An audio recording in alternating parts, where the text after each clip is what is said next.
무소의 뉴망입니다. 2022년 8월 5일 금요일 선태현 신문 시작하겠습니다.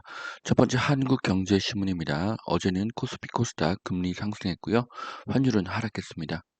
첫 번째 기사입니다. 시멘트 값 5개월 만에 또 인상.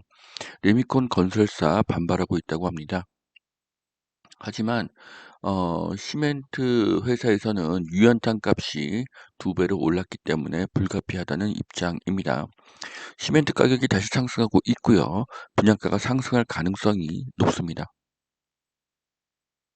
휴가철에도 줄어든 미국의 기름 수요, 국제 유가 5개월 새 27%가 하락했습니다. 한국도 휘발유 값이 많이 하락하고 있습니다. 자, 유가가 하락하고 있는데요. 유가는 모든 물가에 영향을 미치죠. 물가가 하락할 가능성이 높습니다. 물가가 하락하면 금리를 올릴 이유가 없고요. 금리가 하락하면 주가와 부동산은 상승하게 될 것입니다. 설악산 동해 보이는 별장형 단지가 선보인다. 강원 양양에 어, 그 설해 별담 이 단독주택이 공급이 된다고 합니다. 자, 이 기사에서 우리가 주목할 것은요. 양양은 미세먼지가 전국에서 가장 적다고 합니다.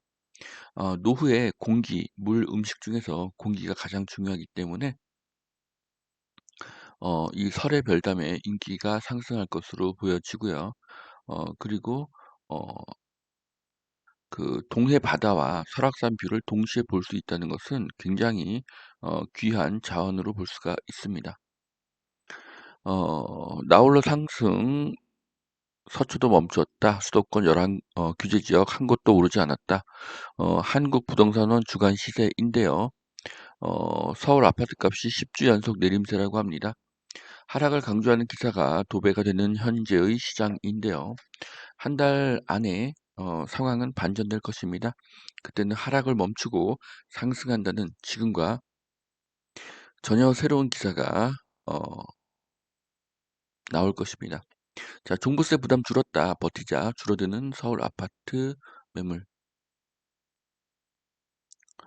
자, 매물이 감소했다는 것은 급매가 거래가 된 것입니다. 급매가 거래가 되니 시장에서는 매물이 감소하고 시장에서는 가격이 하락하는 것처럼 착시 현상이 일어날 수 있습니다. 저가의 급매가 사라지면 가격은 상승하겠죠.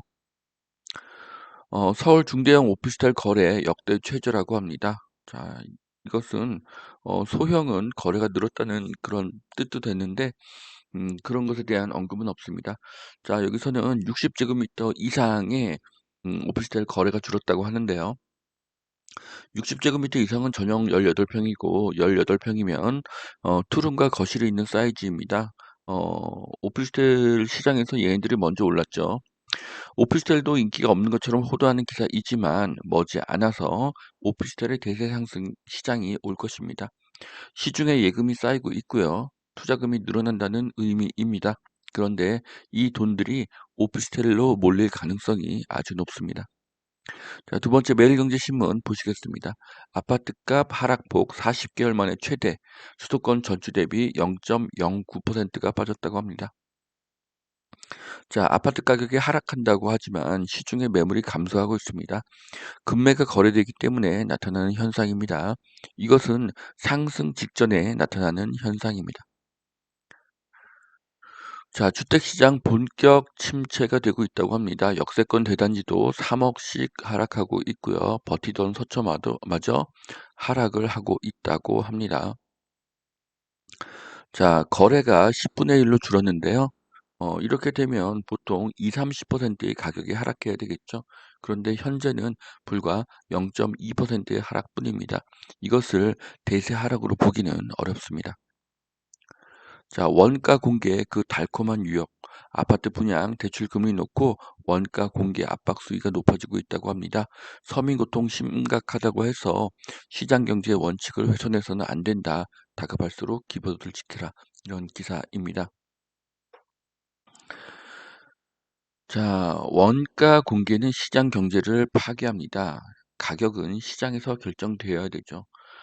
누구나 비싸게 사고 싶은 사람은 없고요. 누구나 싸게 팔고 싶은 사람은 없습니다.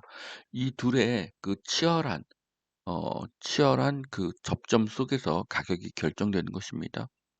롤렉스와 루이비통의 가치를 원가로 계산할 수는 없겠죠. 아파트의 원가를 공개해야 한다면 아파트의 공급은 더 감소하게 될 것입니다. 자, 여기까지 2022년 8월 5일 금요일 선천시무 마치겠습니다. 오늘도 투자에 도움이 되시길 바랍니다. 감사합니다.